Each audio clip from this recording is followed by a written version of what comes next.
welcome to this episode of Oral History of Evidence Synthesis and Evidence-Based Medicine.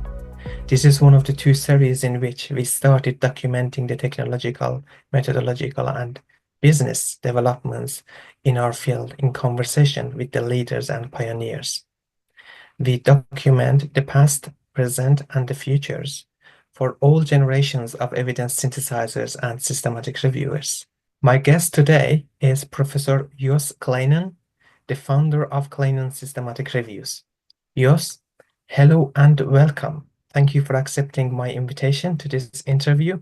Please tell us your story. Thank you very much for having me, Farad. I think your initiative of this series is great. It's really important, I think, that there's an opportunity to collect this information while you still can, because at some stage, we are all gone, and then the lessons that have been learned have gone as well. So, I'm very grateful that you are doing this series. Well, you asked me about how it began, and I think it began for me very early on when I was 18 years old and went as a first-year medical student to Maastricht University in the Netherlands. I'm Dutch born, and I now live already since 27 years in the UK, so I'm also British. But it all started in the Netherlands, and for my career in Maastricht as a student. And I thought I want to do something outside studying, and went to a bridge course to learn the card game of bridge. And the other participants in the course were a lot of other students, but there were also faculty from the medical school. And actually, there was a bunch of epidemiologists from the Department of Epidemiology who also were learning to play bridge. And their leader was Paul Knipschild, and he ended up in the pub where we had the bridge course on the wall with newspaper cuttings of this Maastricht epidemiologist who had done a review of the evidence about alcohol and heart disease. And he found that actually, contrary to what a lot of papers said in that time, that actually alcohol might have some beneficial effects in preventing heart disease. Now, I don't know whether that finding has stood the test of time, but it was very impressive to me as a 18-year-old. And I thought, well, if this is epidemiology and this is science, then I am interested in it. And that seed was sown very early on. And I think another factor which is relevant is that Maastricht University was, after McMaster University, the second university in the world that started off with the problem-based learning system. So we did not get lectures by teachers, but we worked in groups, and we got a clinical case, and there were questions around it. And then we had to go away and find the evidence. So I think being in that sort of an environment also prompted me from very early on to be interested in finding evidence and not necessarily believe what textbooks say, but go out there, look at the research, and then discuss with other students and with tutors what you had found and whether that made sense. So that was the way of learning at Maastricht University, and I think very much from early on in the same ethos as that evidence-based medicine has developed in asking the questions and then looking for the evidence to inform what you do with patients. So I think that was a very a good start. And then as a student, I started to have some choice periods. You had periods of 6 weeks or 3 months where you could have a choice topic. And I chose topics like epidemiology, statistics, health economics, medical informatics, next to some clinical topics as well. But I did extra stuff in the methodology and research area compared to the standard curriculum. And then when I graduated in 1987 as a fresh medical doctor, I really wanted a job where I could practice with patients and also do research. But obviously, such a job was not available. But Paul Knipschild offered me a job in his department because he had known me as a student and thought, oh, this Jos is interested in our field, so let's offer him a job. And I took that job, and thereafter never looked back. I've been a 100% researcher ever since. I liked it so much that I somehow forgot about patient care and being a practicing doctor. So after graduation, I never saw a patient again. That's one of the conclusions of my early time. And then when I started in 1987 in the Department of Epidemiology, Paul Knipschild had managed to get a funding from the Dutch Ministry of Health to evaluate alternative medicine. Things like homeopathy and acupuncture and mega dosages of vitamins and herbal therapies, etc., etc.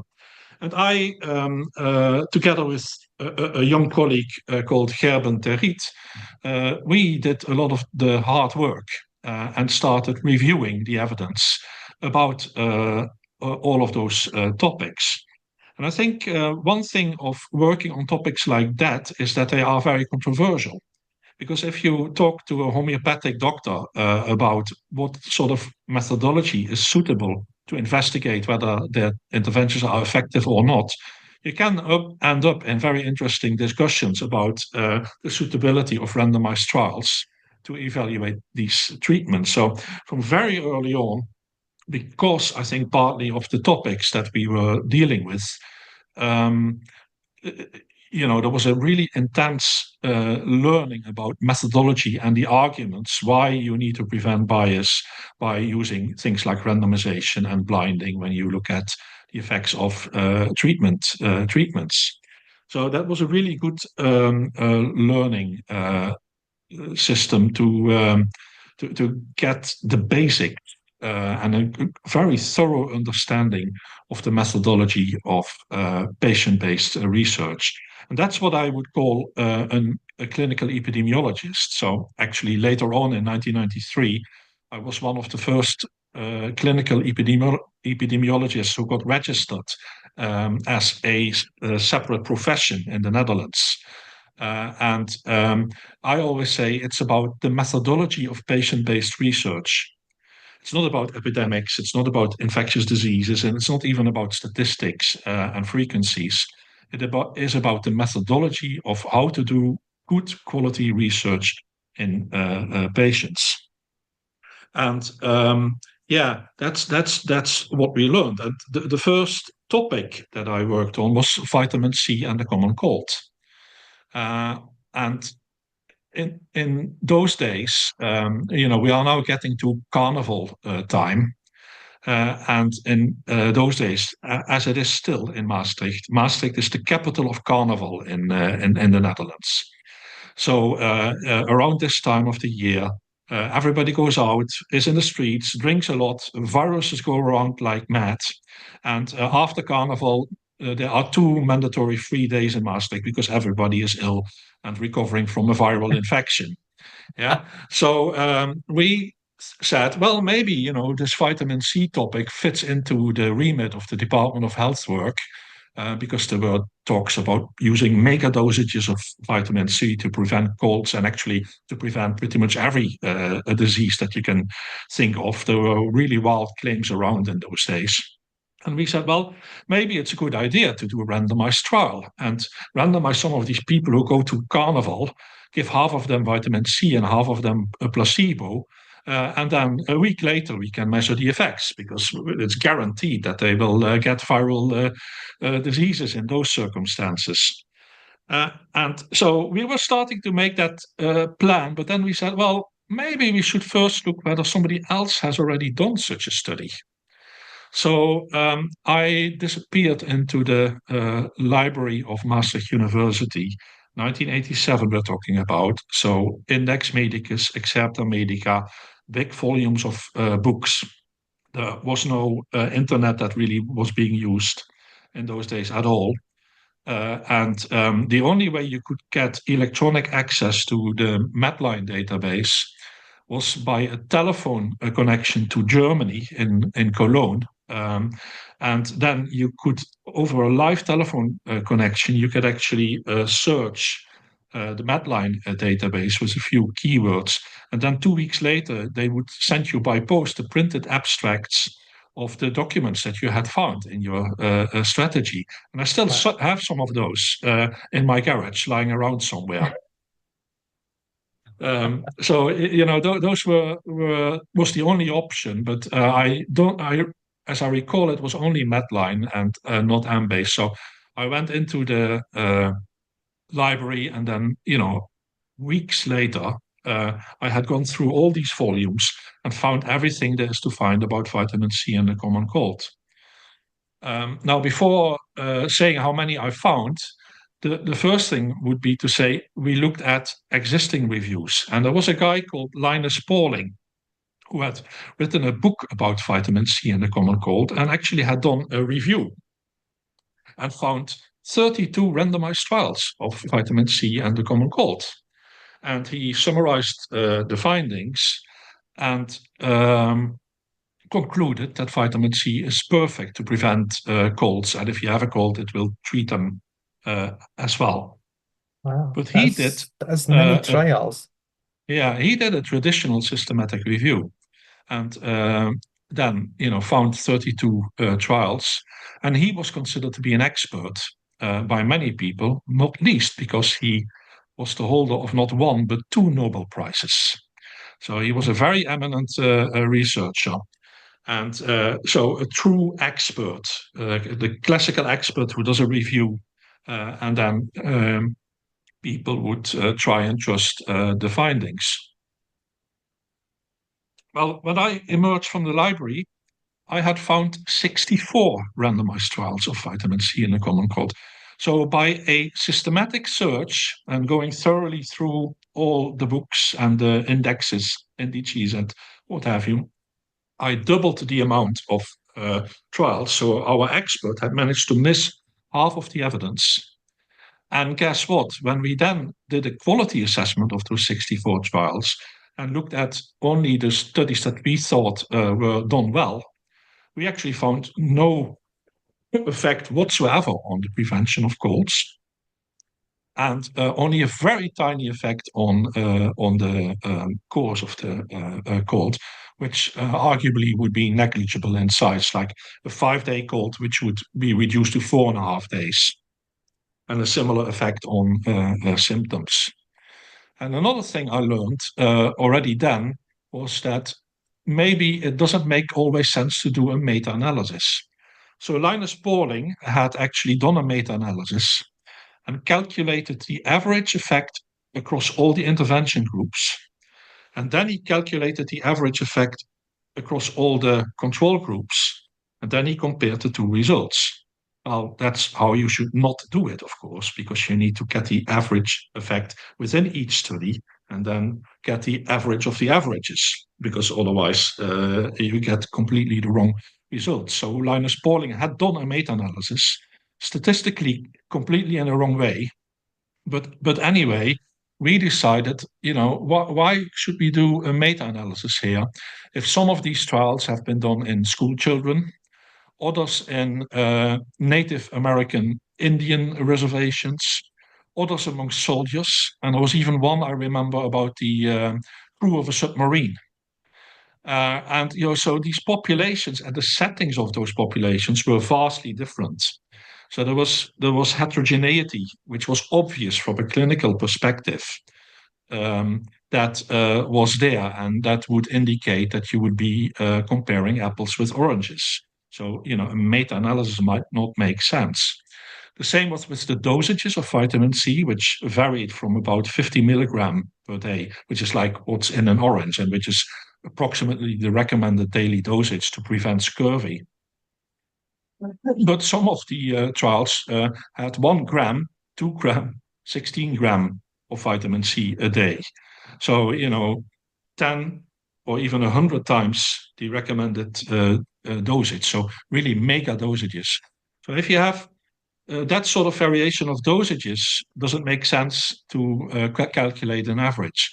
And it got even worse when you looked at outcomes and how they defined colds and how they measured the severity of colds on visual analog scales, on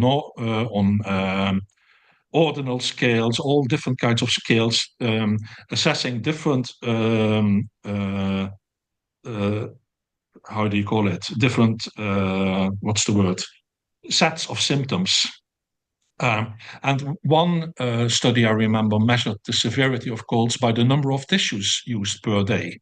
So, how do you meta-analyze the number of tissues used per day compared with a 10 centimeter visual analog scale? It just doesn't make sense. So we did a narrative summary in that review. But one thing I learned there is that meta-analysis is very much overused. And gives, I think, quite often false reassurance that is not justified if you just look with a clinical glasses on to the heterogeneity of the different studies, and that's still a big problem nowadays. So we went on happily doing reviews like that about vitamin E and cardiovascular disease, about homeopathy, as I mentioned, that was published in the British Medical Journal and had a big impact, that paper. A whole series of papers about acupuncture, where Gerben de Riet was the first author and the leader. We did that for 2 years, and then the Ministry of Health was very happy about our output, so they extended it for another 2 years. And then after about 3 years, my professor, Paul Klipskild, said, Jos, you've published all these papers now about these systematic reviews or these reviews. And why don't you write an introduction and a discussion and put a staple through them? Then you have a PhD thesis. And I thought, oh, that's interesting. If you can get a PhD in this way, yeah, I'm all for it. Because in Holland, PhDs in the medical area are and always have been by publications, rather than other ways like in the UK. So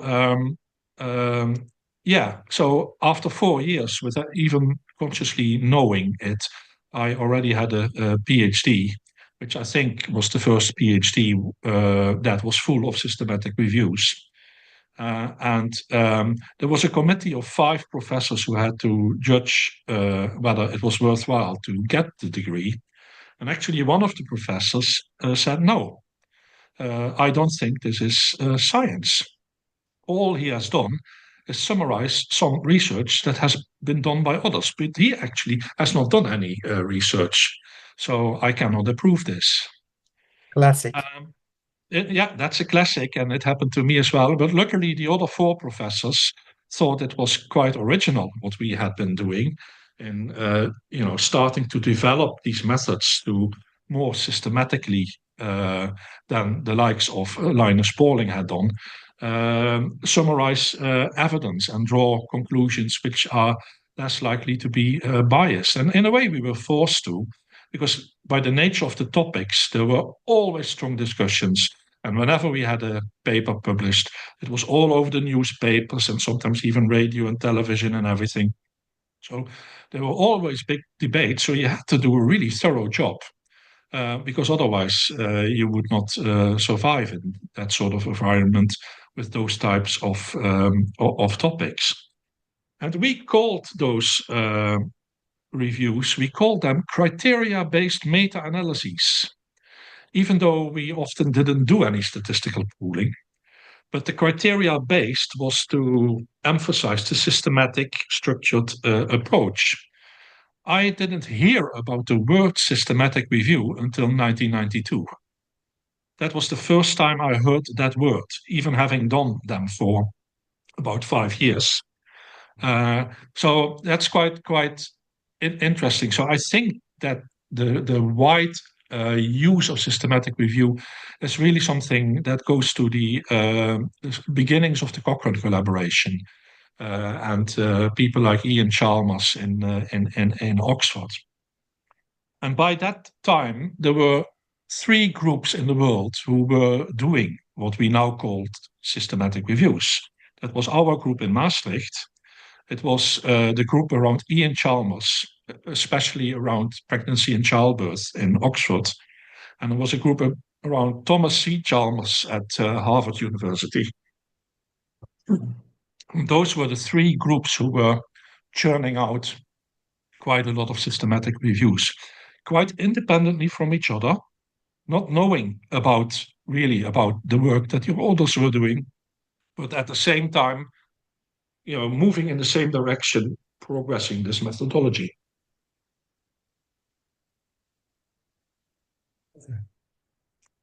So at some day, I think it must have been late 1990, I walked into the room of my professor and I looked into his waste bin, and there was a letter that he had thrown in the bin. And all I could see was the name Chalmers as a signature. And I took the letter out of the bin. I don't know whether that was a good thing to do with your boss, go through the waste bin of your boss, but I did it anyway. He was sitting there, so, he let me do it. And I said, "Hey, Chalmers, I've come across that name." And it was actually Iain Chalmers, who had turned out to have been the peer reviewer of quite a few of our papers that we published in the British journals. And he thought, oh, this Maastricht group, they are doing the same as we are. Maybe we should pay them a visit. So Iain invited himself, and something in the letter wasn't to the taste of Paul Knipschild, so it had ended up in the bin. And I said, well, let's invite him. I think it might be a good thing. So then Iain Chalmers came to Maastricht, and then we hit it off. That was common minds. We clearly had the same agenda and the same ideas about where the methodology needed to go. Things quickly developed from there. And another anecdote about, also a classic about systematic reviews, is that Iain then asked, "Oh, Jos, what's your next project or your next publication that's forthcoming?" And I said, "Well, we've just submitted this paper to the Lancet, which is a systematic review about one of the herbal medicines called ginkgo biloba." And the Lancet had rejected the paper.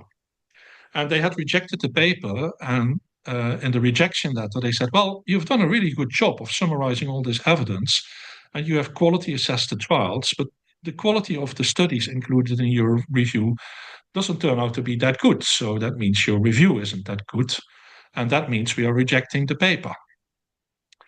So it's the mistake of thinking that the quality of systematic review has anything to do with the quality of the studies that it evaluates, which of course the two are not linked whatsoever in a methodological sense, of course.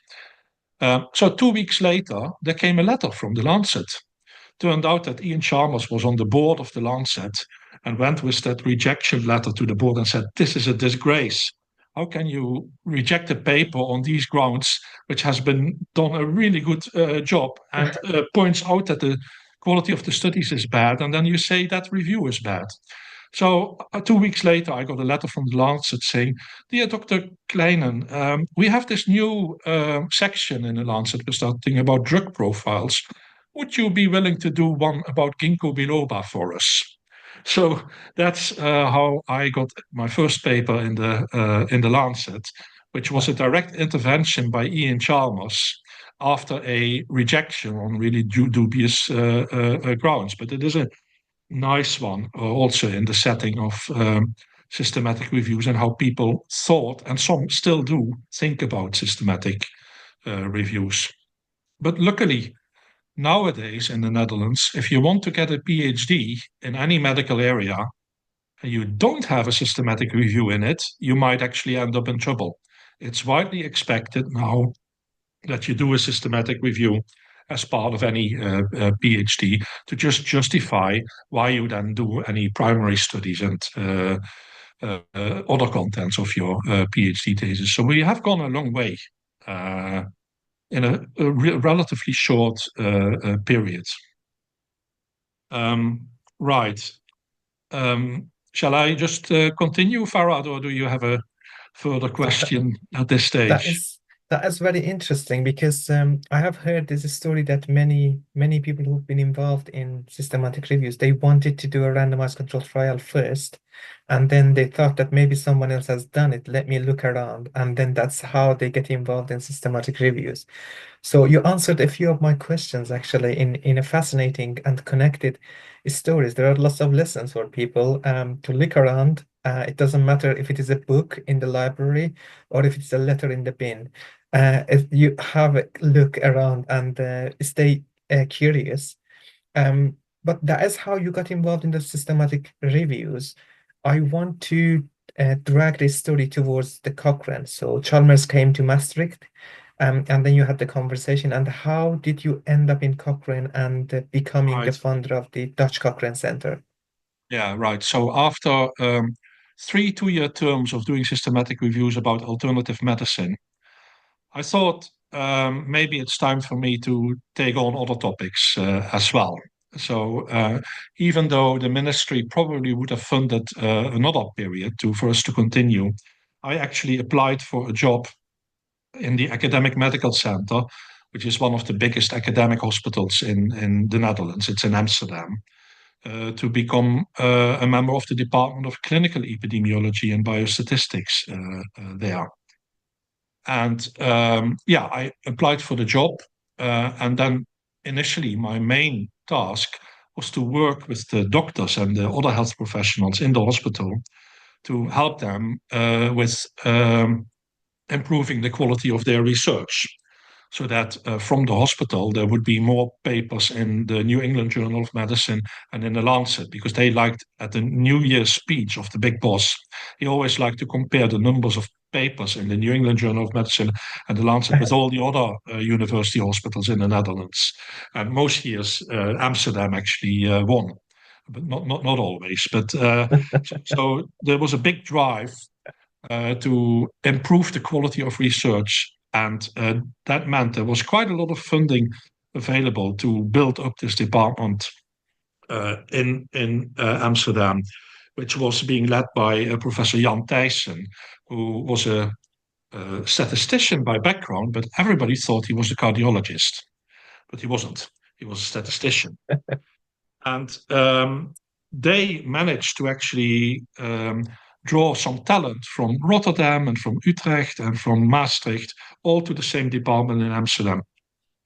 So I turned out to be very lucky, because in Maastricht, I was at a department with people like Paul Knipschild and Gerben de Riet and Ricky de Vet and Lex Bouter. All of them colleagues and PhD students of Paul Knipschild. Paul had 18 PhD students in his career. That's not a lot, but 13 of them became professors, and that is a really big rate. Quality. So I was very lucky to be amongst those people and others. I can't name everybody in Maastricht. But then I ended up in Amsterdam, and again, there was the talent they managed to get together there. People like Patrick Bossuit and Jan van der Meulen, are a few, Jan Thijssen. Really the best of the best, I think, from the Netherlands, the biggest talents of young people, get them together and they start talking about methodology.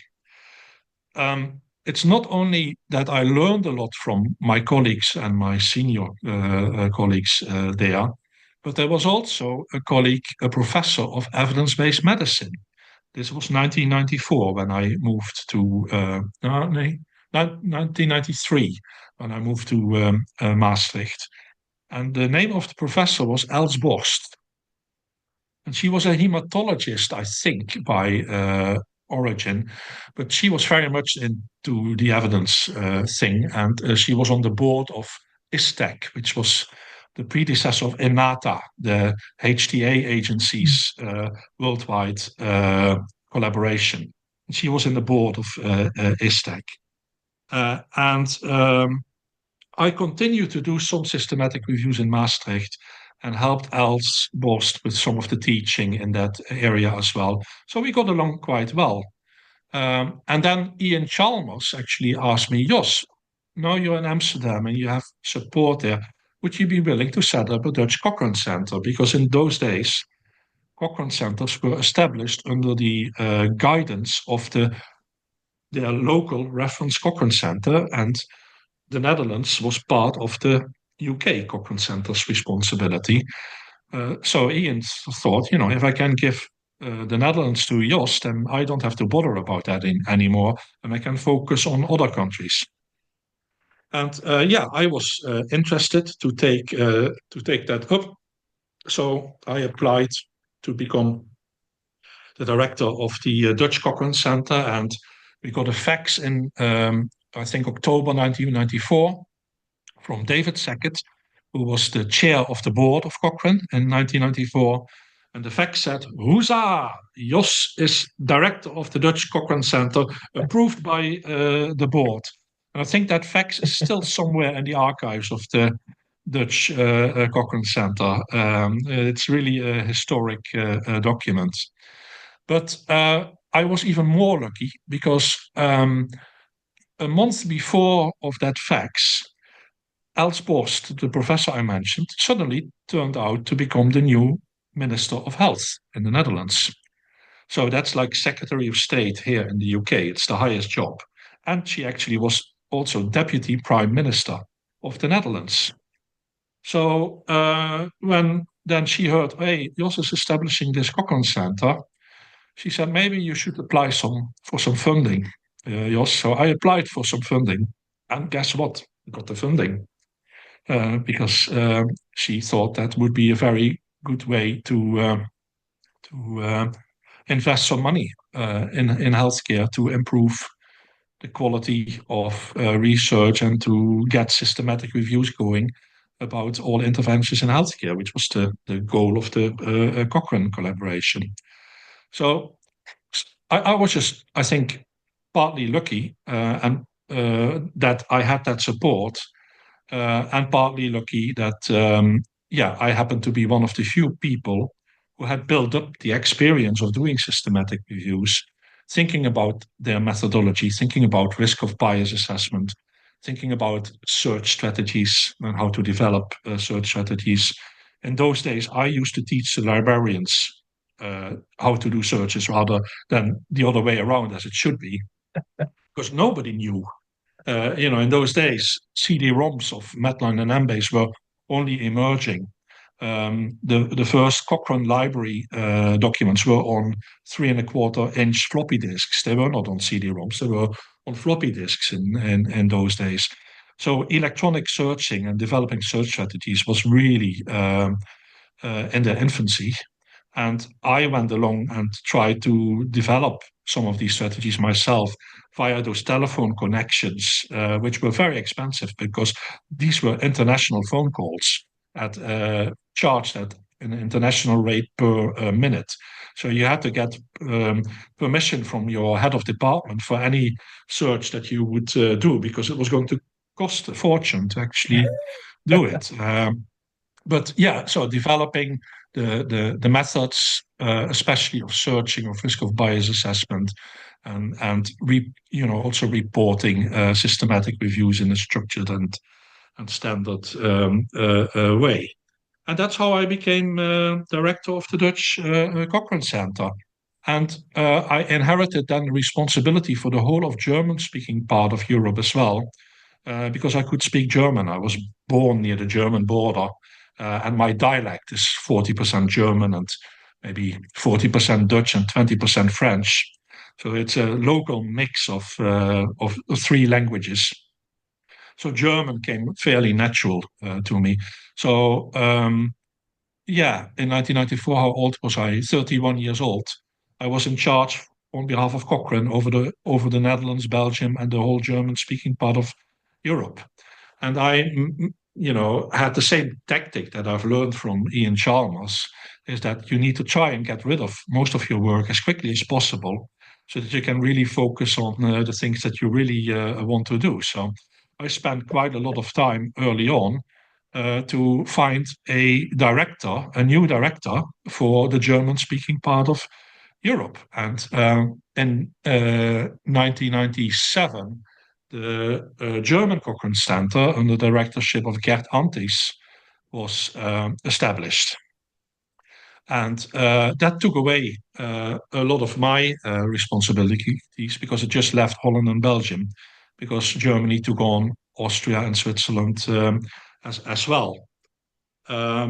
So that was a big effort of mine, because I traveled quite widely to all of those countries and spoke with the leadership, the emerging leadership in the field of evidence-based medicine in those days, which was absolutely in infancy, and spoke with people like Gert Antis and in Freiburg, and Johann Steurer in Zurich, and Michael Hiesmeyer in Austria, and Matthias Egger in Bern, and Günter Ollenschläger in Cologne, and there were many, many more. Some of them actually came to Amsterdam, because even in 1995, 1996, Cochrane was already getting very prestigious. There were quite a few people who wanted to become the director of the German Cochrane Center, but in the end, that turned out to be Gert Antis. So, and I actually was so lucky that I was given the permission, spending my time as an employee at the hospital in Amsterdam on this type of work, even though it was externally funded. But still, it was, I think, very good and fortunate that the bosses of the department and the bosses of the whole institute were so supportive. And if they had not been that supportive, it could have gone in a very different way. So I think you need people who are willing to take on new topics, but you also just need to have the right environment that facilitates them. And you need to have luck that it all comes together at the right moment, in the right place, at the right time. And that's what happened in Amsterdam, and the emergence of the Cochrane activities in the Netherlands and in the German-speaking part of Europe. And then in 1997, there was the Cochrane Colloquium in Amsterdam, which I organized. It was supposed to be in 1998, but then I think it was Baltimore, which was due for 1997, and they couldn't do it in time.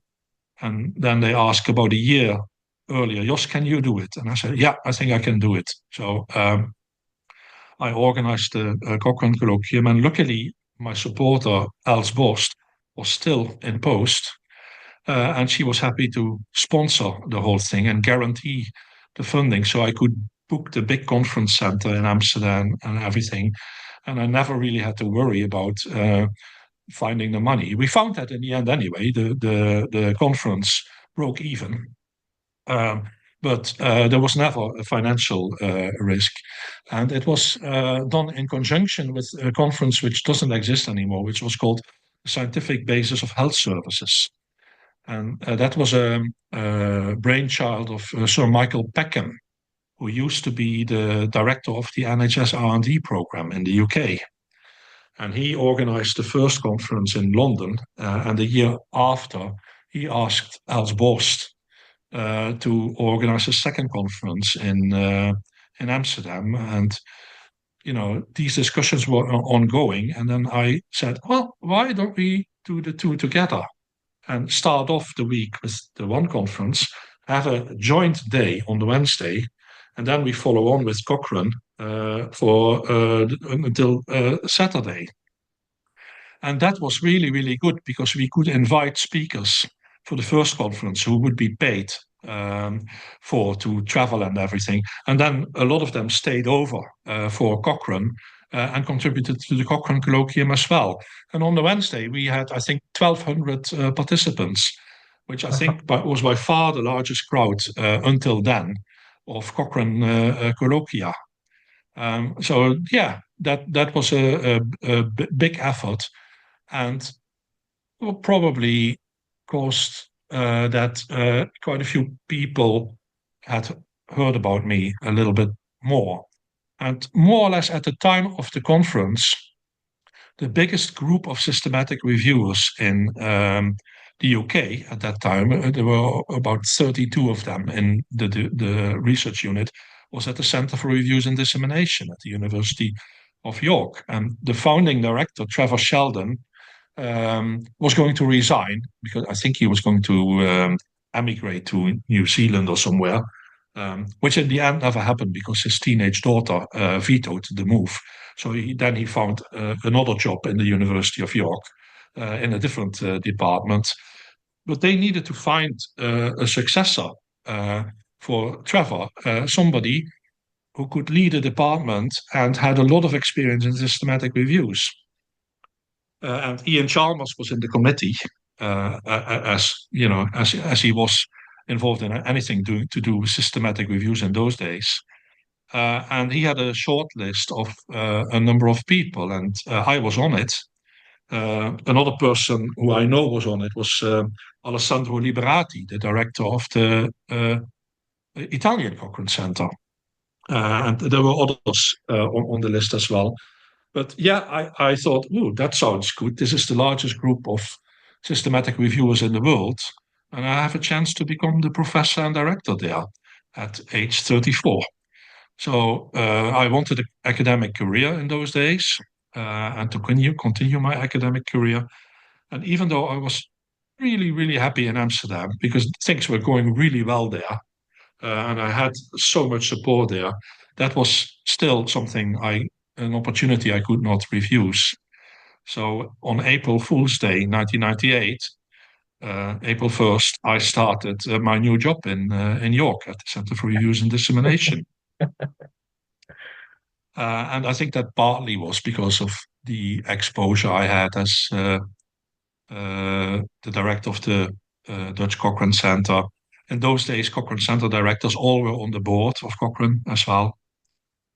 So you had all these sessions with these very famous people like Iain Chalmers and Dave Sackett and Andy Oxman and Chris Salachi, Jeremy Grimshaw later on as well, Peter Gutsche, Javier Bonfil, Kay Dickerson, Cindy Mulrow. I think quite a few of these names already came around when you talked with Gordon Guyatt earlier on. And I ended up at the Center for Reviews and Dissemination in York and was able there to continue and even be then as director, be in a position to guide the direction of research. And that is where you also got involved gradually in the clinical practice guidelines development. Yeah, that I inherited that really when arriving in York, because there was a important initiative in the NHS where they realized that mortality of cancer in the UK was far worse than in most other comparable European countries. And the hypothesis was that you needed decision-making not by the traditional consultant who was God and could do whatever they wanted with patients, but that it actually might be beneficial if a decision-making about patient care would be done, and this is about cancer patients, would be done in multidisciplinary teams, where everybody who is actually involved in the care of that patient, including the GP, the nurses, the physiotherapist, the radiologist, whoever, should actually discuss their cases in a multidisciplinary team environment and then decide on what to do with the patient. So there was a series of guidance documents called Improving Outcomes, Guidance for Commissioners of Cancer Services, which had the goal to reorganize how cancer services were offered in the UK. And the first two or so of those guidance documents had already been published. I think one was about breast cancer, where actually Alessandro Liberati and his team in Italy did all the review work, or were involved in a lot of the review work for that guidance. And there was another one, I forget which one, that was ongoing.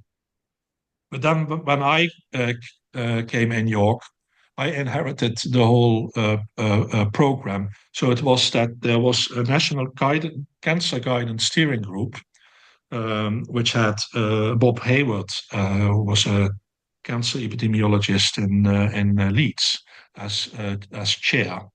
And they were responsible to develop and be the guideline development group. And the core people from that guidance group were always in the groups. And then you had the clinical professors in urology or pulmonology or gastro colon or whatever the guidance was about. Head and neck was one, skin was one. All the main cancers were actually done in that way. And CRD was responsible for all the evidence reviews. So, and also for actually writing the guidance, to actually physically write the guideline.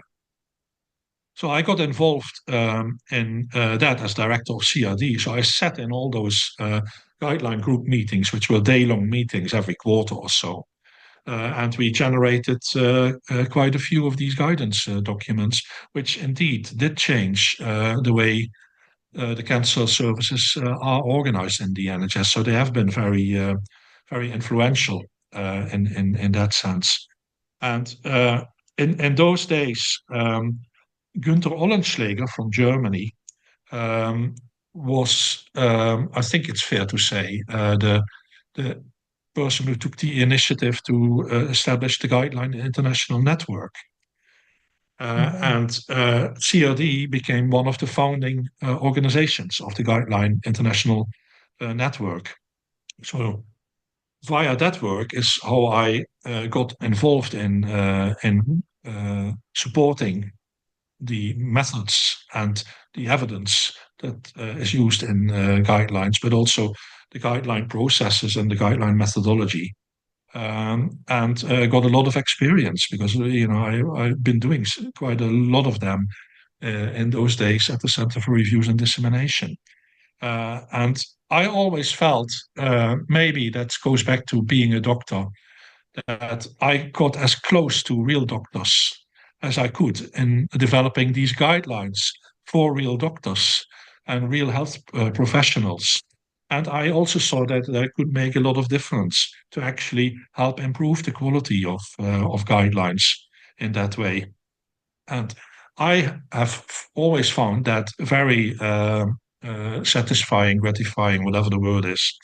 It always gave me a very good feeling to be involved and being able to help to make guidelines a little bit better, because a lot of guidelines in those days arguably still are not as good as they could be, and that's why a lot of them end up on a big pile.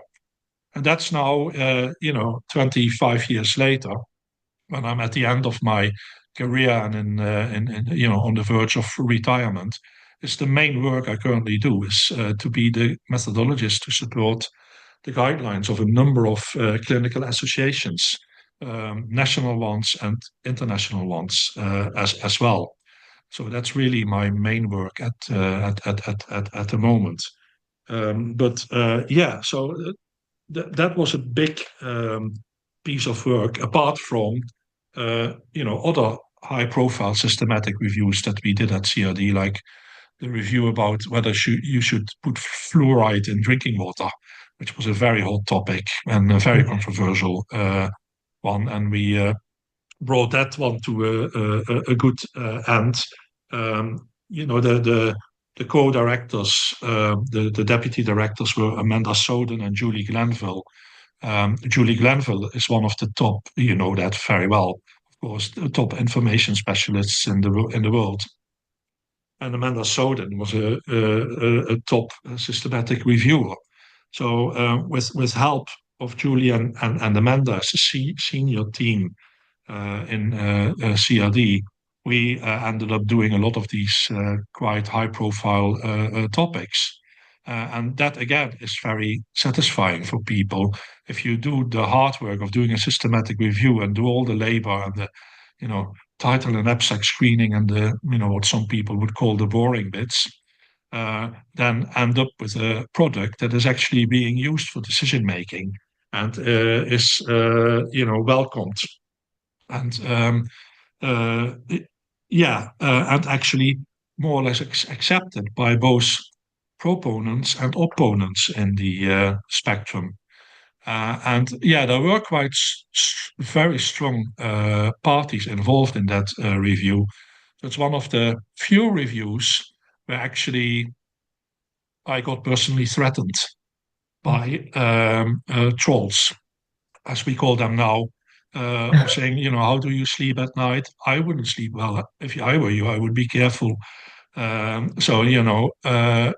Real threats that make you scared about people who think that you are going to come up with the wrong conclusions. So sometimes you have topics like that get very emotional and unpleasant at times, but luckily they are rare. But there are still some of those topics around now that we can read in the social media about nearly on a daily basis. But a nice anecdote from that day about political influence of systematic reviews was about that fluoridation review that was submitted to the British Medical Journal. Yes. And due to be published in the first week of September. Forget the year, I think it was 2000 or 2001, one of those, I think. So quite more than 20 years ago. And so I eagerly was looking the first Friday of September, looking in the BMJ, and hey, my review isn't there. What's happened? So I called up the BMJ and they said, "Oh, we're awfully sorry, but we thought you knew." A very high-ranking government official had called the BMJ and said that they agreed with the authors that the paper should be postponed another 3 weeks because it was the Labour Party conference in that weekend, and they didn't want that to coincide with the publication of a potentially highly inflammable topic, which would take over the news. So actually then it got published 3 weeks later during the Conservative Party conference. But and the BMJ apologized, but it shows that politics are never far away. And even though they did not influence any of the contents of the review, they actually did manage to manipulate the timing of the publication of the review. So that was if you an cannot interesting stop one. it, if you cannot stop it, you delay it, as a saying. Yeah, So that's exactly what they did. Yeah, it was one of the questions I got at my interview when I applied at CRD. One question was, okay, now there's this topic about, you have done a review about prevention of teenage pregnancy, and now you want to publish it, but the Secretary of State of Health says, I don't like your findings. I don't want you to publish this paper. What do you do? So that was the question I got at interview. And I said, well, we are scientists, and they commissioned us to do the work. They now don't like the results, because I think it was like the teenage pregnancy rate was like 7 times in the UK compared to what it was in the Netherlands. And the interventions were actually to talk to young children, school children, about how things work when getting pregnant, and what you can do to prevent it or not do to prevent it. And they didn't think that were topics that should be discussed with school children in those days. And some people still think that shouldn't be discussed. It should just be ignored. So I was like, what do you do? And I said, well, they commissioned a piece of work, and they are now telling us not to publish. And I think what's going on is that they just want to be seen to be against this piece of work and the conclusions. But even though they're saying don't publish it, that's not what they mean. They just want to be seen to be saying that. So we'll go ahead and publish it. And if it would be true that there is a threat there, then the risk is much bigger for the policymaker, the politician, than for the professor of CRD, because they have much more to lose than I would have. So I'll go ahead and publish it. So that was my answer, and I did get the job, so I assumed that was the answer they wanted to hear. And in the same time, NICE was established in the UK, and they needed support from systematic reviews, and obviously CRD was the biggest group of reviewers, so we ended up doing, I think, the first and the second externally commissioned piece of review for NICE guidance. So there was one about wisdom teeth that we did. There was one about, I think, taxanes and breast cancer. So we ended up as the first center to support NICE with evidence reviews. And that obviously quickly evolved to a whole group of centers in academic places. I think in no time there were 5 or 6. And currently, I think there are even 9 or so, or 10. CRD was one of the larger ones, if not the largest ones, in terms of volume of work and reviews that we did for the support of technology appraisals at NICE. And again, I think the staff really, really liked working on those because you did your work. And even though it didn't always end up in publications, a week later, it would be in the news and it would say, oh, scandal, NICE has rejected this cancer drug, or the other way, they have finally approved the cancer drug. And then we would say, we did that one. We looked at all the evidence of the pharma company that submitted and pointed out all the areas where they exaggerated the evidence and where the biases were and what have you. So very gratifying work, and also a look into the kitchen of pharma, because you could see in the submissions, which was often a stack of I don't know, 6, 7, 8 files of 500 pages each. You had to go through all of them because they had submitted all the evidence, but they made it not always easy to find actually the relevant bits, and actually did their best to hide some of the relevant bits as well. So as a thing I learned from that was that, about a new drug in cancer. The main randomized trial was published in one of the top journals. And it said, this is the efficacy. It reduces mortality by 15 or 20% after whatever the follow-up time. And it said, and then there's a subgroup of patients in which the effect is not as large. That's what it said in the paper. And then when we went through, I had read that paper in the medical journal. I thought, how large was the effect in the subgroup then? And in folder 6, at page 450 out of 500, there it was. Actually, in the subgroup, the mortality was 20% higher on the active drug than it was in the control group. So technically, which was reported in the journal publication, was not a lie, because the effect was not as large in the subgroup. But they forgot to say that in the subgroup, patients were getting killed by the drug. So that's something that I learned early on as well, that you really have to be very critical when you are a systematic reviewer, especially when it is going to support important decisions, such as those by NICE. You really need to be aware and know of all the tricks of proponents and opponents of any intervention, and really look in detail at the evidence and always think, does this make sense? And why are these outcomes not reported? And why are these data missing? So you really need to know that and learn about that. And that's a good thing of being involved in that sort of quite high profile topics, where you actually get to see the submissions of pharma companies and other sponsors of interventions. It could be diagnostic as well, and learn about how they shape their reports, and make sense of it in such a way that NICE can make a good decision about whether it should become available on the NHS or not. So very gratifying work.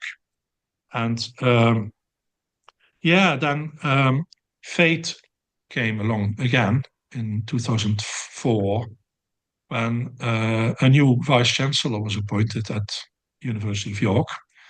And the hierarchy was very flat. So as head of department, you only reported to the vice chancellor. There was no dean or nothing in those days. And I got along very well with the previous vice chancellor for 7 years or so. And then a new one came and we did not get along. And it was quite clear that we were not going to get along. It's a long story. I think I wasn't the only one. And then I decided to leave. And I had been thinking about what to do, maybe leave for another university. And that I was actually offered a job at another university, not in the UK, in Europe somewhere. And they offered me a salary which was like 60% of what I was already earning. And I said, well, yeah, the position is very attractive, but the salary is really not good. And they said, well, but you're very good at attracting research funding. And as part of your job, we give you 10% of the funds that you bring in per year on top of your salary. And I thought, I can bring in an X amount, and 10% of that is really still a large amount. So that would work. And then I thought, but if I go along that route, why 10%? Why not take it all? Yeah. So then I thought, I'm going to leave CRD because I'm not going to get along with this vice chancellor. I set up my own company and keep it all. And that's what I did. So I set up a company in York, based in York, Kleijnen Systematic Reviews Limited. Started off on my own, just one member of staff, and then gradually others joined. Quite a few in those days who moved over from CRD to KSR, even though I never actively asked anybody. They came to me, and not the other way around that I asked them. Then it grew and grew. And in 2010, we were successful to become, as a commercial company, to become one of the evidence review groups for NICE again. So I stopped that when I left CRD, and then 5 years later, the new company, and that's still the only commercial company that works for all sides, that works for pharma and for NICE. We are unique in that sense. I'm not aware of any other company. There are probably about, because you asked that in the beginning, there are probably about 300 companies in the world in this space. Then there are many. Academics often don't know that there's a whole world of systematic reviews out there, largely funded by industry, of which the vast majority never sees the daylight, never gets published, because it's all commercial in confidence stuff about how effective are our competitors and that sort of thing. So there are actually loads and loads of companies, but we work and are still quite unique in the sense that nobody else works for NICE. And I think the other unique thing is our company has a background in strong experience in systematic reviews. The 299 others have a background in health economics. And then they do reviews. We do reviews and also do some health economics. But it is a quite important difference. In that sense, our company was and still is quite a niche company to actually have that expertise to be able to do really top of the science, state of the science, systematic reviews.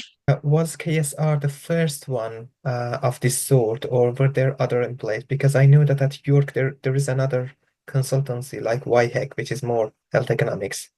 Exactly. WIAC was there long before KSR, at least 10, 15 years longer. So WIAC was there when I arrived at CRD in 1998 and had been around already for a while. We were actually in the same building. They were one corridor up from us. So yes, no, there were loads and loads of them, even in those days. Some of them one-man shops, some of them like WIAC, who might have like 30 or 40 staff.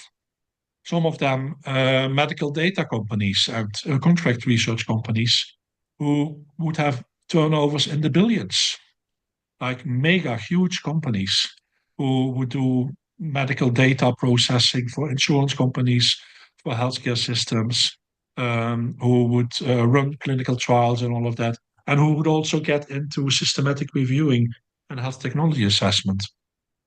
So there's a huge world there. If you want to learn about that world, you should go to the ISPOR conference. So ISPOR is the conference of all these agencies. The pharma companies, the clients, they are at the exhibition, and the companies are also there at the exhibition and walking around. But so ISPOR is really the conference of that scene and of those companies. And if you go once to ISPOR, you see how big this is. They actually have ISPORs regional. They have a Europe one, they have an American one, they have an Asian one, they have an international one, and they are huge. They are big, big, big conferences. So yeah, your eyes will open up to see how much is going on in the systematic review and health technology assessment world outside academia, where a lot of us, people like us, are based. It's a whole new world. Yeah. Yes, yes, we are sort of living in the box in some sense, not seeing the real world and what's happening outside the universities. But you stayed at KSR for 20 years. You haven't stayed in any of the other roles for 20 years. I must have liked it. I must have enjoyed it. Being the director of your own company when you hold the shares in the company is a very challenging job. And some people at the time that I started up and left my job at University of York, they said, Jos, what are you doing? You have a contract until 20 September of the year that you become 67 as professor and head of department. What more do you want? And so, yeah, I did make the step. And the big thing is the freedom. You can do, if you're the boss, you can do whatever you want. And if you want to make a decision, you make a decision, that's it. You don't have to go to the Department of Personnel or the Department of Finance or HR or the Vice Chancellor or the Dean or the head of the division. You don't need to ask anyone. You can just go and do things. So that is really gratifying, that freedom that you can just, if you think, oh, I see something good, yeah, I'll go and do it. Don't need any permission. You can also act very fast. So if a client comes and says, well, you're in a real hurry, and we need to get this review done in 6 weeks. Then I say, well, no problem, we can do that. As long as you are able to get a contract in place in the next few days, then once a contract in place, we can do the work in 6 weeks. And, imagine something like that in university setting. It's totally impossible. Unheard of. There are so many people who want to have a say in these things and processes to follow and rules and what have you. Yes, and sometimes they take half of the money and they call it overhead. So it doesn't really go to the work. That as well. Whereas, in the company, ultimately, as a director, you don't typically take salaries. Company directors in the UK don't take salaries; they take dividends. So if there's profits at the end of the year, you take dividends, and these get taxed nearly the same as income for everybody else, but slightly less. And you just take dividends. And if you have a good year, there's a lot of dividends.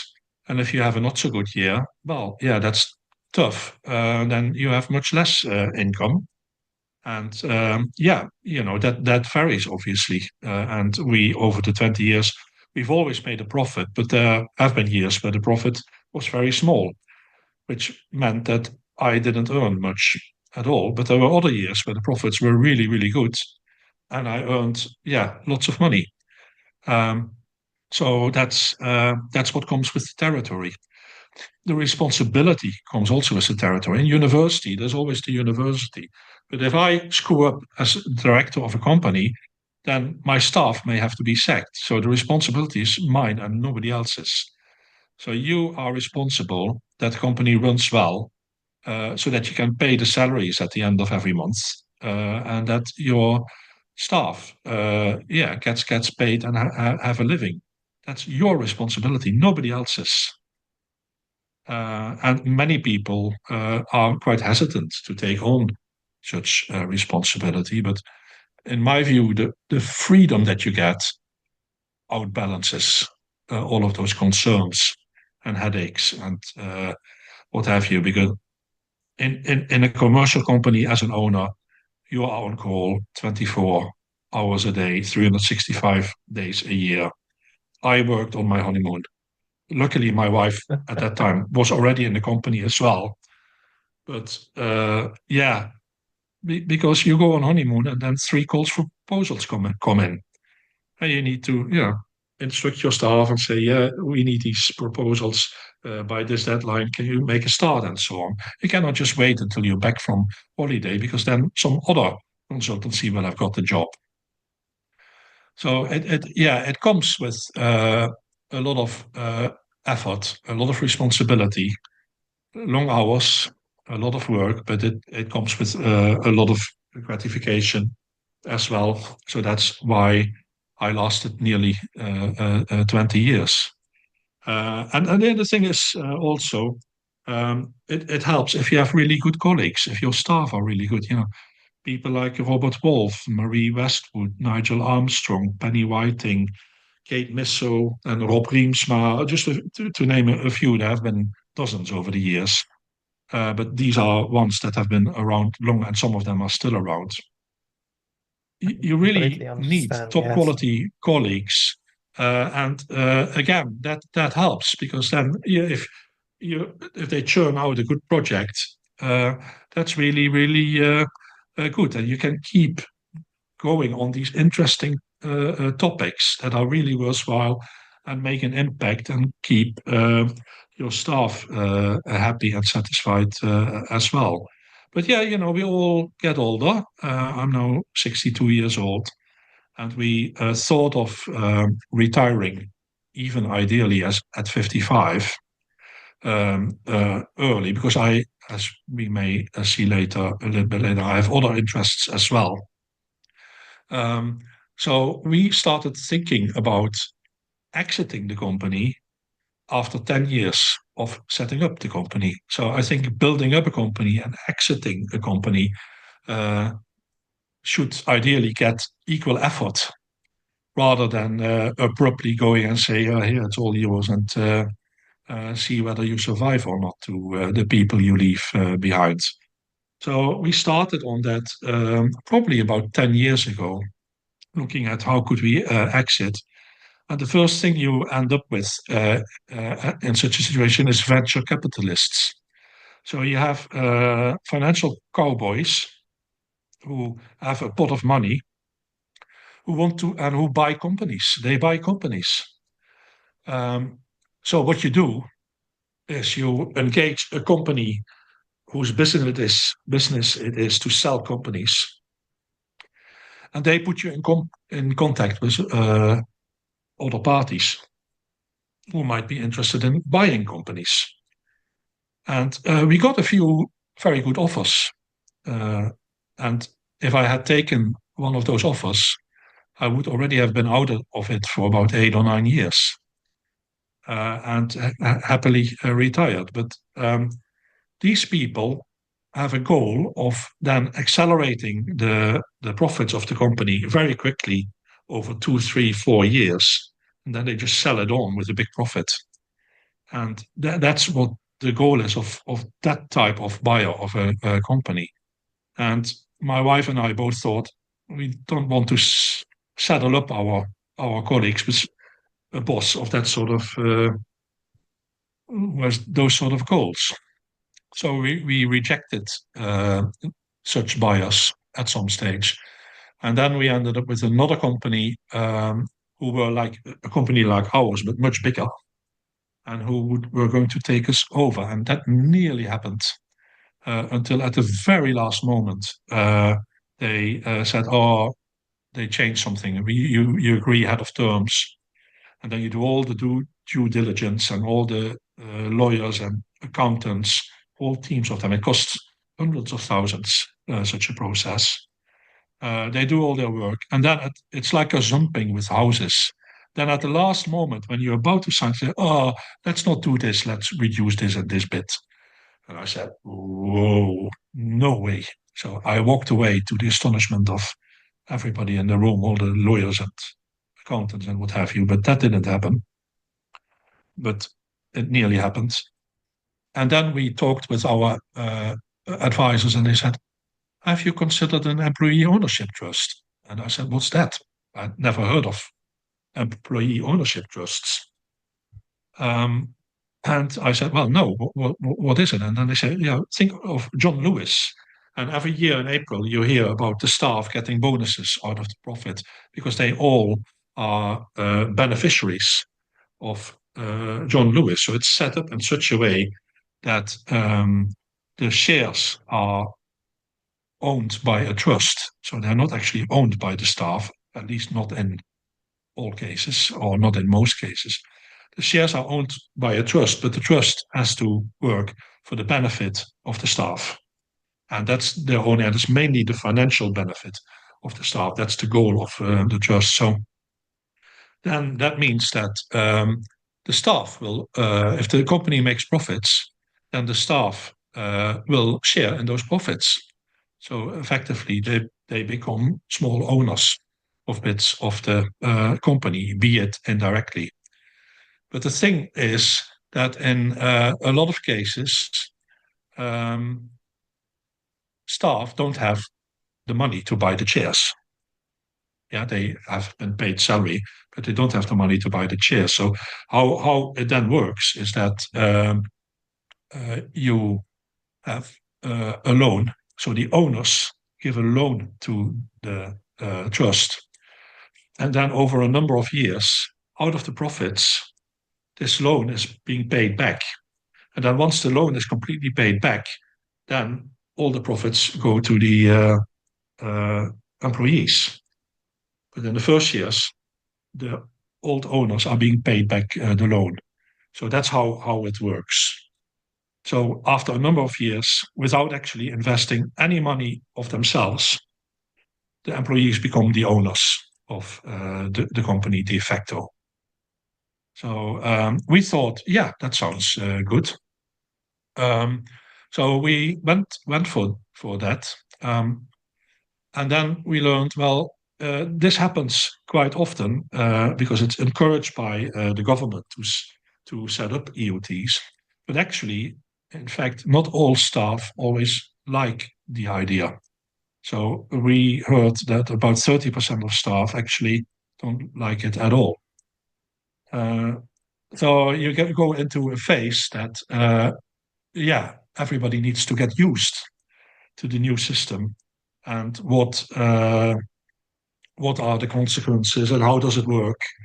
Because staff often hasn't heard about the details of how these trusts work either. So it can be a bit of a tumultuous time. So we set up the trust 2 years ago, and we stayed on. My wife and I, as owners, stayed on in an advisory role for a while, and we are now in the process of really leaving it to them after 2 years. So we are now really withdrawing altogether out of it. And I wish them all the best. We did our best to set it up as good as we could, and now it's up to the staff as an EOT, probably the only EOT in this scene of systematic reviews that I'm aware of. I wish them all the best, and that means I can spend a little bit more time on other things, whilst still supporting guidelines, because that's what I continue to do and still find very gratifying. But yeah, in addition to that, I'm exploring other things. So I have started to get qualifications in wine, in Oenology. I especially like the practicals that come with the studies, because you have to do loads of tasting, some of it blind tasting, so it can be quite challenging. And I'm following the suite of courses of the Wine and Spirit Educational Trust, WSET, which is the leading educational organization worldwide in wine. So anybody involved in wine business will probably be asked by their boss to get some of these qualifications. And I'm now doing the highest level, level 4, which results in a diploma. I'm about halfway through it. So I've learned a lot about wine, and I've done all my practicals. I haven't missed many practicals either. And even in exams, you have tastings as well. You have to blind taste wine and correctly describe the wine, but you also learn about all the grapes and all the wine regions of the world, and the climates and the mountains and what have you, and what can grow and what cannot grow. And you obviously learn to appreciate wine more. So my wife really likes it because the quality of the wine she drinks mainly white. I drink mainly red. And the quality of the wine she's drinking has gone up significantly with my increasing knowledge about what is the good stuff and what is the stuff to avoid. So So you didn't really leave. I'm having good fun. Yeah. You didn't Sorry? really leave evidence synthesis. You moved from living evidence to living drinks, and from extracting of evidence to extraction of the fruits. So you didn't really Yes. leave. Maybe not. There is overlap. You learn there is actually overlap between totally different topics and professions, and suddenly, actually, systematic reviews turn up everywhere. And even in my course, I'm supposed to do a scientific piece of work, and guess what? In the instructions, the word systematic review turns up. And that is in people who are, selling wine. So I think that's really something which we can be proud of as the medical establishment, that we have developed this method of systematic reviews, and that it is actually expanding so much to other areas as well. Criminal justice, social care, wine, economics. It's going into all kind of developments, and systematic reviews have become important in other areas as well. And you know about the Campbell collaboration, which covers systematic reviews in areas other than healthcare, which is really good. And then Cochrane collaboration still has developed this leading role in the systematic review world, not only in doing reviews, but over the years, especially I think in developing the methodology of systematic reviews, where Cochrane has been year on year the conference where all the methodologists would come together and do things together and exchanged opinions and report research findings. And you get all these initiatives like, back again to the 1990s, QUADAS, which is a quality assessment tool for diagnostic accuracy studies. that was my first project I applied for at CRD in 1998 to receive HTA program funding, and got the funding and was able to be, able to be in a position to develop QUADAS with, highly intelligent colleagues like Penny Whiting and Marie Westwood and Patrick Bossuyt and Hans Heidsma, quite a few of them from the Amsterdam group in the Netherlands, who were particularly strong in the methods of diagnostic research. That's where I learned most of that learning about methodology. That was in Maastricht and in Amsterdam. Whereas I think in York and in my company, I learned much more about other things like business and like people management and that sort, and finance and that sort of stuff. That always was more or less in my blood. So when I was at York, Cochrane decided that they needed a collaboration trading company because they were starting to sell subscriptions to the Cochrane Library. But as a charity, you cannot sell things. So they needed to set up a separate company. And I became the first director of that company. I did that for 6 years to actually receive the fundings of the sales of the Cochrane Library and then donate that back to the Cochrane Collaboration as the charity. And I actually signed the first contract of Cochrane with Wiley, 20 years or more than 20 years ago, together with Mike Clark on behalf of Cochrane. So this business thing was already there under the radar as well. And I think Cochrane has received justifiably already quite a bit of mention. But one other group that is really important and doing really, really well is the Joanna Briggs Institute. Yeah, and they are like Cochrane. They have collaborating centers all over the world. They have been ongoing since Alan Pearson set it all up back, I think, in 1996 or 7, that sort of time. Their background was more in professions allied to health rather than medicine. But they have been very good. They have developed a load of methodologies and guidance documents. They are particularly good on the side of implementation and audit and that sort of stuff. Some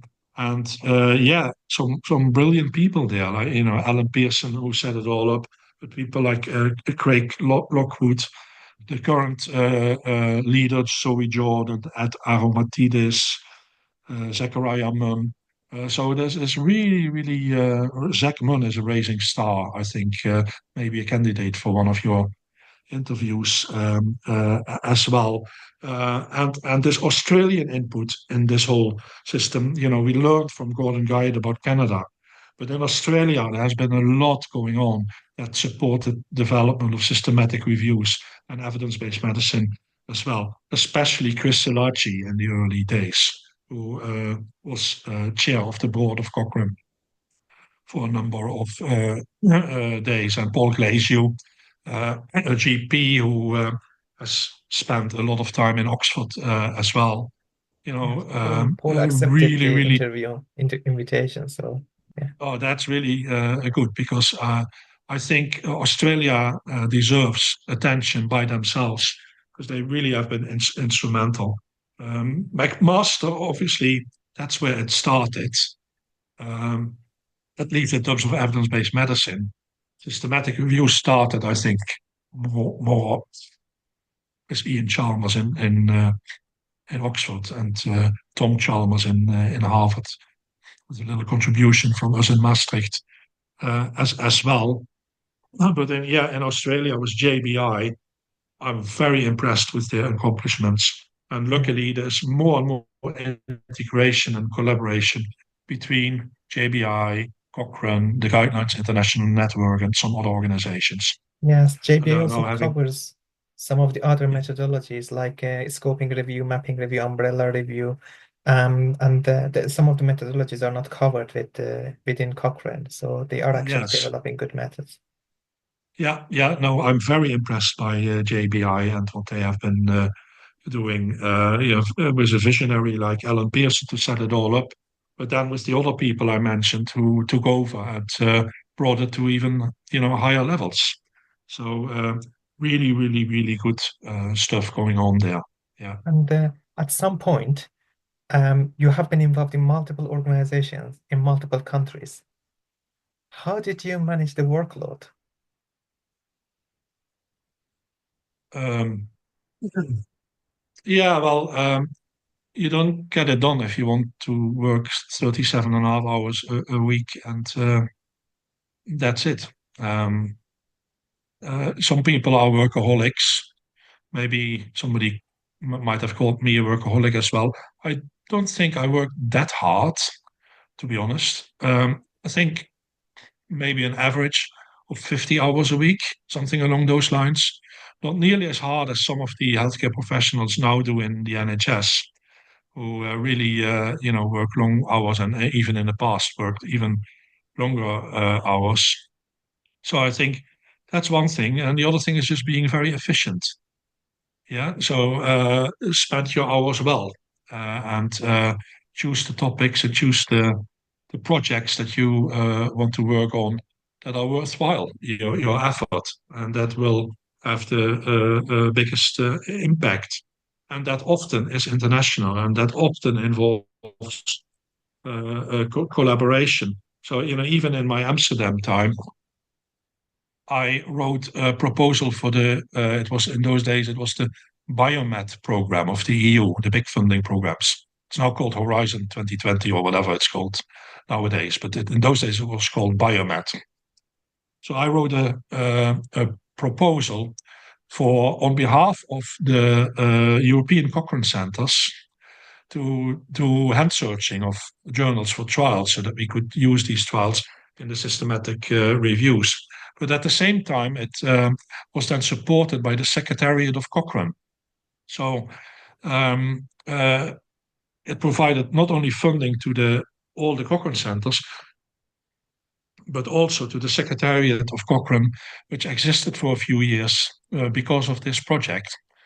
And again, that gives you collaboration with people like Gert Antis and Alessandro Liberati, Xavier Bonfil, Peter Gutsch, Andy Oxman, those type of people who were the directors. I forget now one or two. This is awful when you try to name everybody and you forget some. So my apologies. But you work with those people together and generate very worthwhile output. So my advice would be pick your collaborations and pick your projects well, and then you can get a lot of good stuff done within a limited number of hours. Yeah. And you have created a lot of things and you have contributed to a lot of things. The most recent one that people may remember is KSR Evidence, a database that was created in 2015. And I always wonder if you started it because CRD DARE and HDA databases lost their funding around that time. And what is the difference between KSR Evidence and Epistemonikos? Yeah, you're absolutely right in your assumption, Farhad. Obviously, in my CRD time, the databases were already there, so I knew them inside out, and I knew everything about those databases. And indeed, in 2014, it was announced that they would lose their funding, and I thought, well, I think there is a need for a database of systematic reviews, and there's a market for database of systematic reviews as well. And so I first tried to set that up as a collaboration, but that didn't work out, not because the people didn't want to collaborate, but their overarching institute wasn't very helpful, as so often. If you're in a large organization like a university, things may not work, especially if you want to set up a new business thing, which like a database like this is. So then I decided to do it on our own. and just invest a big chunk of the profits of the company in setting up the database, because I guarantee you that has not been cheap. The database has already cost a decent seven-figure sum. So it is not cheap to set that up, and that's also what the NHS, the NIHR funding program, they were funding. It just to maintain a database like that for a year will cost you a very large sum of money. So that's something to keep in mind. You need to be in a fortunate position that you can make that investment, and you need to be prepared to take the risk and be convinced that at some stage that investment will come back. But yeah, DEA stopped. So DEA was always a database of interventions of the it's literally says database of abstracts of reviews of effects. Yeah, I think that was the name. The database of abstracts of reviews of effects. And it covered all systematic reviews that were not Cochrane reviews. So they are never covered Cochrane, but all other systematic reviews. That was the goal. And they would do a critical appraisal to tell the user whether the review was good quality or not. And they managed to, in 20 years, to have, I think, 13,000 critical appraisals of systematic reviews. We decided that the new database should cover all systematic reviews in healthcare. So not only about interventions, but also about diagnosis, prognosis, etiology, cost, any sort of topic, as long as it is a systematic review and as long as it is relevant to healthcare. Those are the two boundaries. And we redesigned the critical appraisal system to be really centered by the ROBIS checklist, which I was involved in developing as well. So the ROBIS checklist, I think, is the most suitable critical appraisal tool for this purpose. The other one many people might be thinking of is MSTAR, but MSTAR has been developed for interventions. Whereas ROBIS is generic and will work with diagnostic topics and prognostic topics and etiology topics and cost topics. It will work with any type of topic. So we do a summary of the core characteristics of the reviews, like when was their last search done, how many studies were included, how many patients were in those studies, what is the PICO or whatever the alternative is for other types of studies, a short summary of the results, and then the ROBIS assessment. And we have now done, I think, about 33,000 of those ROBIS assessments. Wow. So there in 20 years, only got 13,000 done, which is not only, that's quite an accomplishment as well. But KSR Evidence now has 33,000 of those. And we have a capacity to add another 3,000 or 4,000 a year to that tally. And we do that in collaboration with Joanna Briggs centers, who we actually pay to do the appraisals for us, and who are people who have been trained in systematic reviews, sometimes are trainers of systematic reviews themselves. And we have a very effective and fruitful and efficient collaboration. And I think that's the main difference with Epistemonikos. Epistemonikos includes all systematic reviews, actually goes back further than KSR Evidence. KSR Evidence goes back to 2010 for some topics, but we only guarantee completeness from 2015 onwards. So that's one difference. We have these appraisals, and I'm not aware that any other resource offers these appraisals. And they are particularly interesting for like guideline developers. And so here guidelines come back again. So if a guideline organization subscribes to our database, they can ask for a critical appraisal of all the systematic reviews that are relevant for their guideline. that helps us in the selection of which appraisals to do. And it helps them because then they can have that appraisal and put it in the appendix of their guideline. Work done. All the information about the systematic review is there, and they can move on to make their recommendations. So it's a win-win situation, and it's the database is becoming increasingly popular amongst guideline developers as they see how useful it is. But I think it is useful for any decision maker in healthcare, be it a doctor, a healthcare professional, a patient, the policymakers, the management, the providers, the health insurance system, whoever has questions of healthcare, it in principle is covered in the database. And we nowadays have more than 40,000 systematic reviews that get published every year. So there's nobody in the world, not even the largest organizations, who could do critical appraisals of all of those. So you need to be selective. And we try to do the capacity that we have to use that to do appraisals of topics that are of the most relevance to the subscribers of the database. So that in a nutshell is KSR evidence. So I think it covers, apart from the very old years, it covers the same as Epistemonikos covers. But KSR evidence has the appraisals. Epistemonikos has other things like linking to trials and that sort of stuff. But I think the appraisals are the unique thing.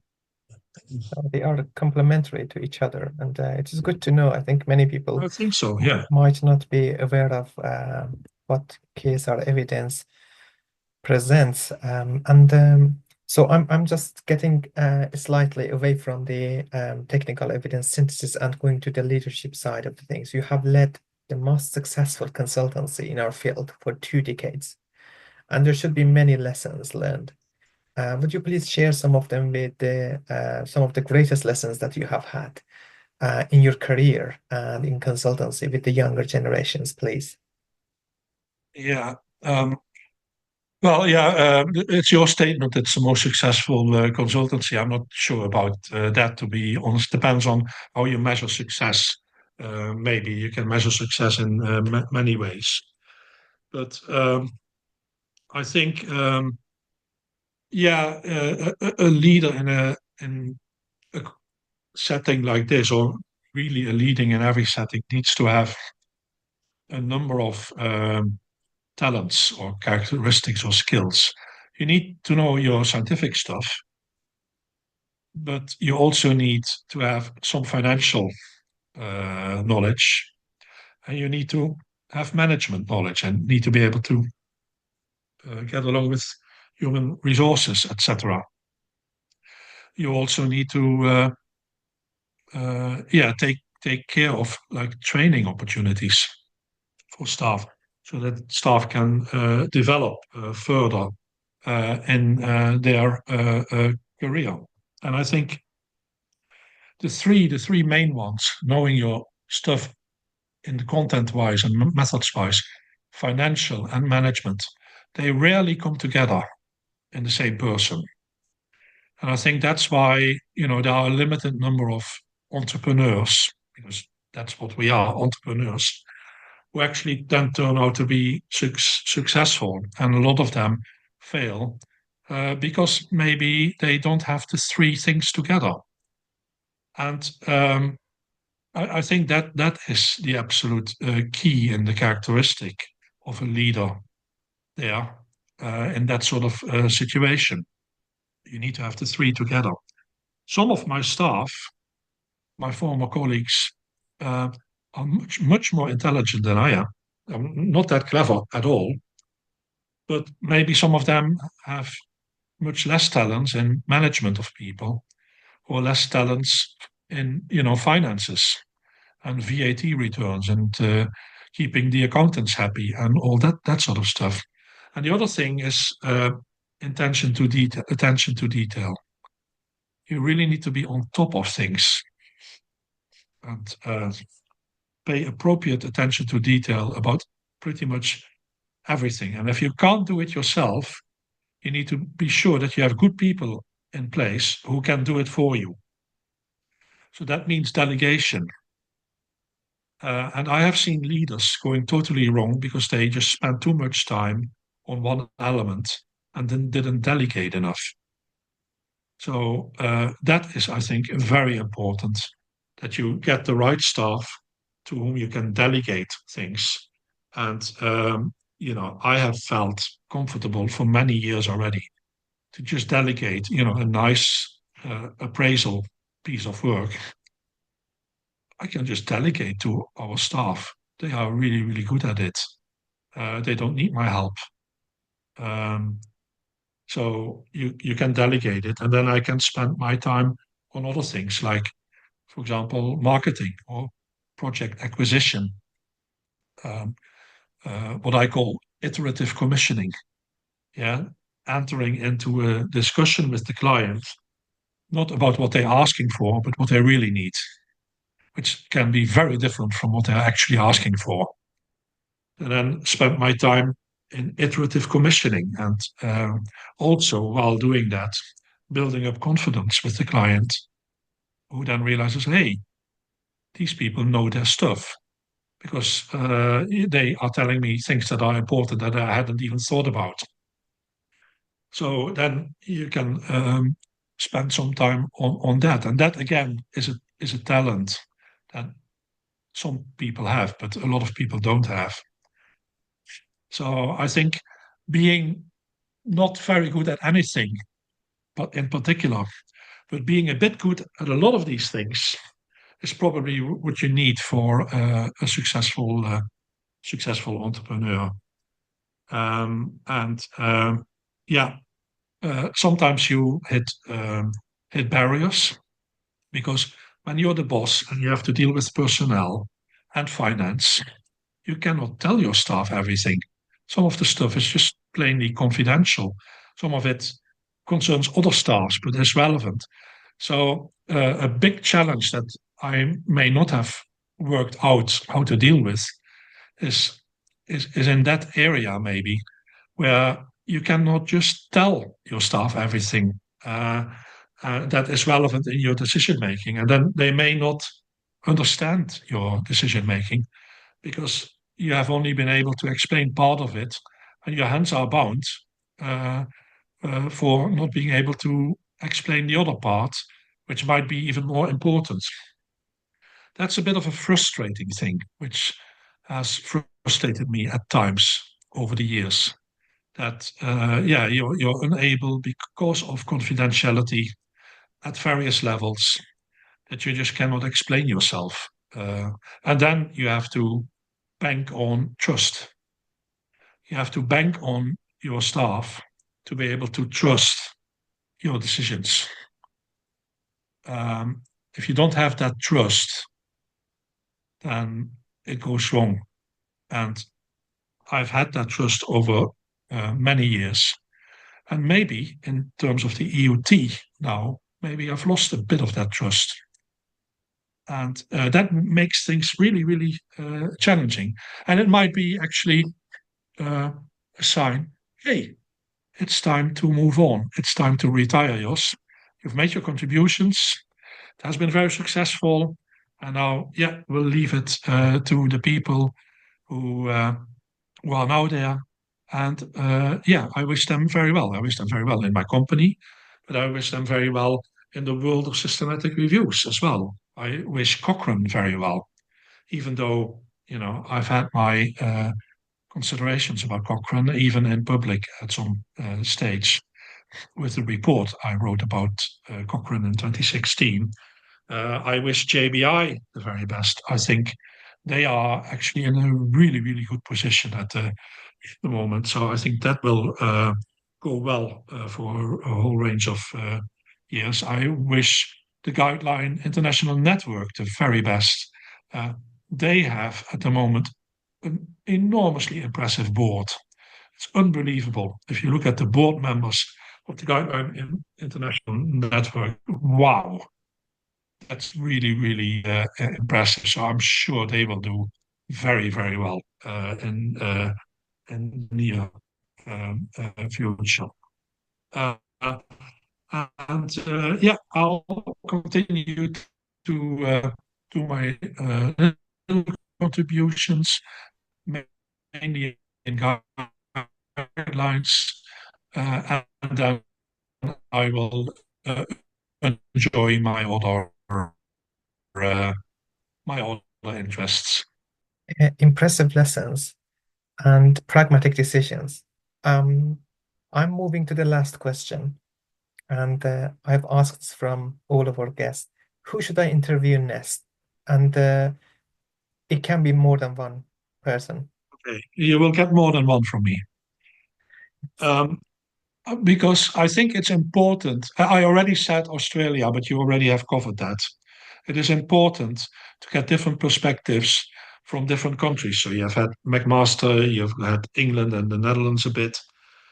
Australia is an important one, but also different parts. So people who have helped to develop everything and the infrastructure and the databases and the systems. But there's also the methodologists who have actually, and you've already interviewed some of those as well. But from the Netherlands, I would recommend two people: Patrick Bossuit in Amsterdam and Lex Bouter, uh, uh, also in Amsterdam, but they were at different universities. I think the universities have fused now.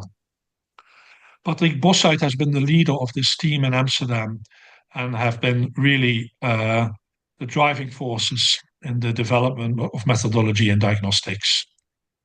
And that is, I think, worth a discussion by itself. Lex Bouter is the champion of research integrity and had a professorship about research integrity, which is really important for systematic reviews as well. And I think he would be a really, really good person to interview.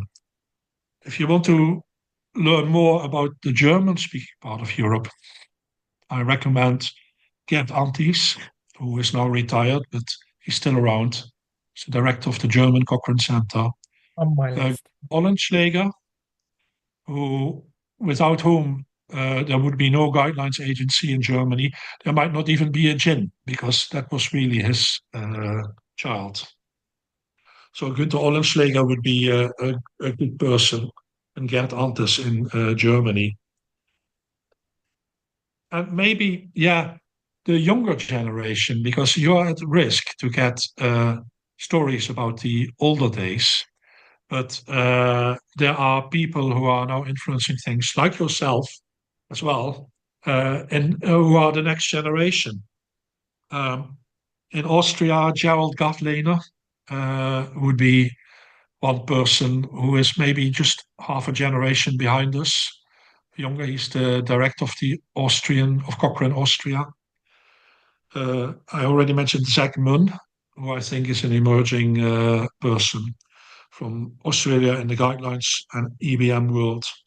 Zoe Jordan as the person in charge of JBI at the moment. Yeah, and so in Canada, you have covered McMaster. Brian Haynes was mentioned a number of times, but he is actually worth an interview himself, and has been involved in slightly different things, alongside Gordon Guyatt and Dave Sackett and Peter Tuckwell and Andy Oxman, all these people who were at some stage there around McMaster.